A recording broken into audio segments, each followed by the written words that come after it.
नमस्कार। Welcome to Ranjit talks. मैं हूं रंजित पाल। नाउ आज के समय इजरायली मीडिया में आप देखोगे भारत का बहुत मेंशन किया जा रहा है और खुलकर इजराइल की ही जो वरिष्ठ पत्रकार है ये लिख रहे हैं। यहाँ पे आप देख पाओगे जेरूसलम पोस्ट का जो आर्टिकल मैं आपको दिखा रहा हूँ। टाइटल है इसका, what Israel can learn from Modi, national honour as a strategic asset. देखिए, आज के समय यूएस जो दुनिया भर में कर रहा है ना, इसको एक ही वर्ड से आप डिस्क्राइब कर सकते हैं और वो वर्ड है, आप एक बार सोच कर देखिए, जब से ट्रम्प प्रेसिडेंट बने हैं तब से वो पहले लग गए हैं कनाडा के पीछे कि कनाडा 51st स्टेट है यूएसए के। ये कनाडा एक देश है ही नहीं, कनाडा को यूएसए के पार्ट बनना चाहिए। फिर ये पीछे पड़ गए ग्रीनलैंड के कि ग्रीनलैंड को ये कब्जाएंगे, कि ग्रीनलैंड यूएसए के पार्ट होना चाहिए। फिर ये पनामा कैनल के पीछे पड़ गए थे। फिर आपको याद होगा अभी ये इंडिया के बारे में क्या क्या स्टेटमेंट दिए हैं कि इंडिया एक डेट इकोनॉमी है, और भी वेरियस टाइप के कमेंट्स ये भारत के बारे में की। जापान ने, डोनाल्ड ट्रंप के गवर्नमेंट ने एक एक खराब ट्रेड डील को लेकर जापान को ऐसा प्रेशर में डाला कि जापान को in the end 550 billion dollar का इन्वेस्टमेंट करना पड़ा टू यूएसए।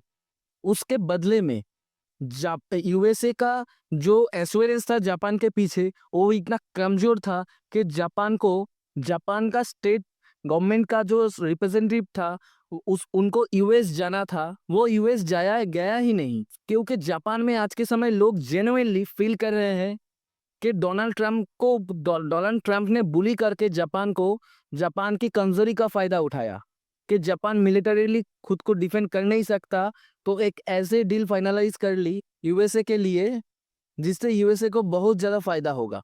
और इसके रिएक्शन में आपने देखा होगा, रिसेंटली न्यूज आई है कि जापान के प्राइम मिनिस्टर ये रिजाइन करने वाले हैं। यहाँ पे आप देख पाओगे वॉल स्ट्रीट जर्नल का आर्टिकल कि जापान के प्राइम मिनिस्टर ने रिजाइन कर दिया after clinching tariff deal.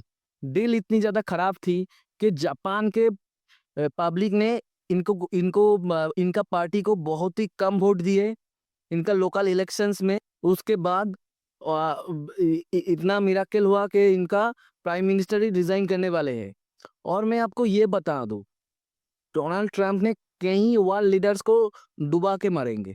Basically tactic बहुत ही सिंपल है, इतना ज्यादा प्रेशर डालो उन कंट्री पर कि लीडर के पास कुछ ऑप्शन बचे ही ना, एक खराब डील पर वो साइन कर दे और उसके बाद उस लीडर का पॉलिटिकल करियर खराब हो जाए। जैसे व्लादिमीर पुतिन ने बोला था कि जैसे बात करते हैं ना डोनाल्ड ट्रंप हर एक कंट्री से, अगर कोई सेल्फ रेस्पेक्टिंग कंट्री का लीडर होगा तो बिल्कुल भी इसको वो टॉलरेट नहीं करेगा और यूएस के डिमांड के सामने झुकेगा नहीं। नाउ इंडिया के केस में अगर हमने देखे, आप एक बात नोट करिएगा, पीएम मोदी ने कि रिसेंटली ट्वीट किए हैं कि यूएसए के साथ जो ग्लोबल पार्टनरशिप बनी है वो अपनी जगह ठीक है, लेकिन अभी भी इंडिया अकेला देश है, इंडिया अकेला डेमोक्रेटिक कंट्री है जो खुल के यूएसए के सामने खड़ा हो रहा है और यूएसए की मनमानी को रिजेक्ट कर रहा है। ट्रंप ने ये बोला कि मैं इंडिया पाकिस्तान का जंग रुकवा दी, इंडिया ने ओपनली इसको रिजेक्ट किया। काफी बार बोला कि नहीं, कोई थर्ड पार्टी इंटरफेरेंस नहीं हुई, कि पीएम मोदी और डोनाल्ड ट्रंप की बातचीत भी नहीं हो रहा था ऑपरेशन सिंदूर के टाइम। भारत ने यहाँ तक एक क्लियर बात बोल दी। उसके बाद से बार बार देखा है हमने कि ट्रम्प बोल रहे हैं हमने यूएसए हमने वार रुकवा दी, इंडिया पाकिस्तान का वार रुकवा दी। बट इंडिया ने कैटेगोरिकली बोल दिया है कि आप रिकॉर्ड्स देख लीजिए कि डोनाल्ड ट्रंप और पीएम मोदी की बात ही नहीं हुई थी। फिर अगर हम बात करें ट्रेड डील की, वहां पे डोनाल्ड ट्रंप चाहते हैं कि इंडिया का एग्रीकल्चरल मार्केट में उनको एक्सेस मिल जाए। भारत वहां पर भी कह रहा कि नो। फिर अगर आप देखो रसिया से ऑयल परचेस करने के मामले में, वहां पर भी हमारे वित्त मंत्री ने रिसेंटली वहां पर बोल दिए हैं कि इंडिया रसिया से ऑयल परचेस करता रहेगा। कोई हमने ऑयल परचेस करना बंद नहीं किया है रसिया के साथ, उल्टा आने वाले टाइम में अगर इंडिया को सही लगेगा तो हम और ऑयल परचेस करेंगे रसिया के साथ। और इसके रेस्पॉन्स में आज के समय भारत में 50% टैरिफ लगे हैं और जैसे सुनने को आ रहा है इंडिया पे ये लोग और भी टैरिफ लगाने के प्लानिंग कर रहे हैं। ये इंडिया का जो रिजिलेंस है ना, वो कई देशों को इंस्पायर करेगी। वो इंडिया को देखकर कहेंगे कि कमाल है, मतलब एक बार को बड़ी अमीर देश जहां पर बहुत खुशहाली है, सब कुछ ठीक है, वो लोग आज के समय झुक गए। इंडिया, यहाँ पर दुनिया भर के हमारा जो प्रॉब्लम्स है, इंफ्रास्ट्रक्चर वर्ल्ड क्लास नहीं है, ये चीज अच्छी नहीं है, ये अभी और भी बेहतर हो सकता है, उस सब के बावजूद इंडिया, आप कह लीजिए, अकेला देश है पूरी दुनिया में that has not surrender in front of US. और इसलिए इजरायली मीडिया में आज के समय ये लिखा जा रहा है कि इसको कहते हैं नेशनल ऑनर, कि हर एक कंट्री को ऑनर होना चाहिए और इस ऑनर को मानना चाहिए एक स्ट्रेटेजिक एसेट।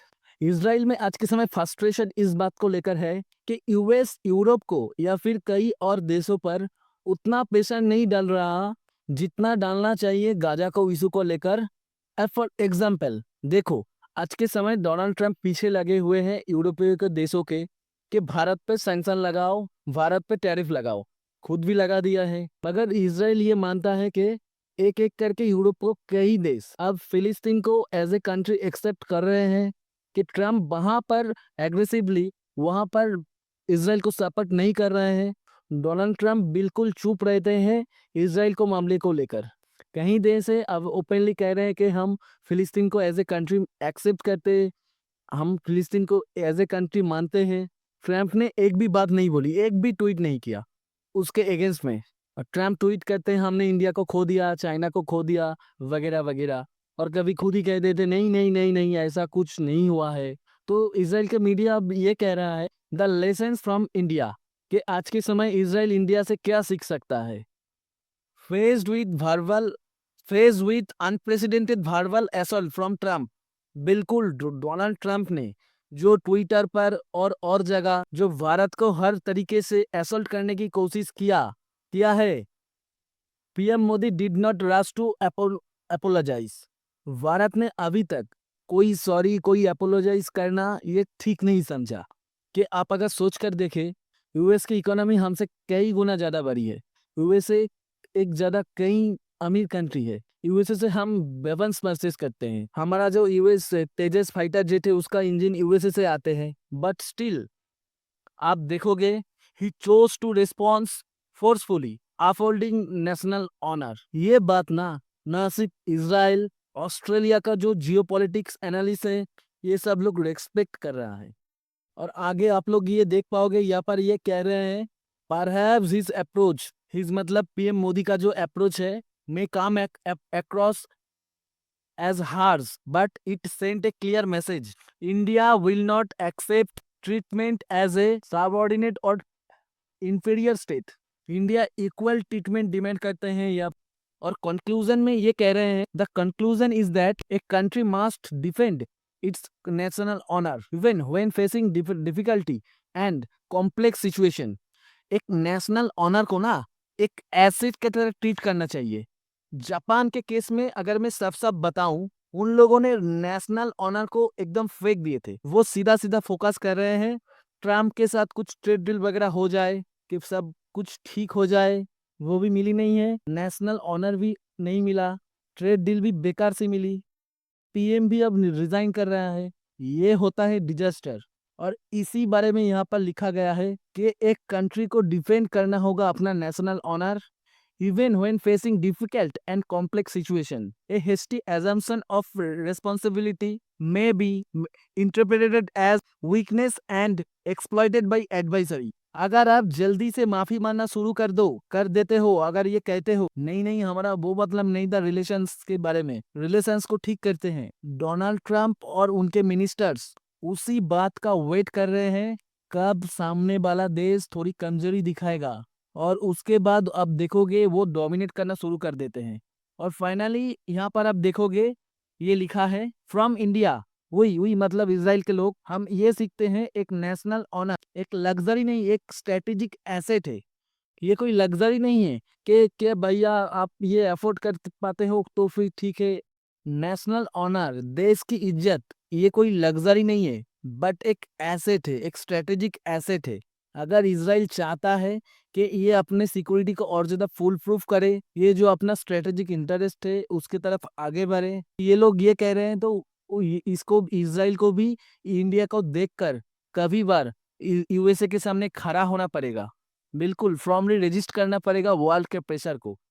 और अभी आप देखोगे आने वाले समय पर ऐसे आर्टिकल्स दुनिया के कई देश पोस्ट करेंगे। जापान के केस में मैं बता दूं, जापान के मीडिया भी अभी इंडिया को देखकर आर्टिकल पोस्ट कर रहे हैं जो कैसे इंडिया से लर्न करना चाहिए जापान को, कि जापान की अगर वैसी ही पॉलिसी होती हम भी डोनाल्ड ट्रंप के सामने नहीं झुकेंगे तो जापान को ऐसा डिजास्टर झेलना नहीं पड़ता।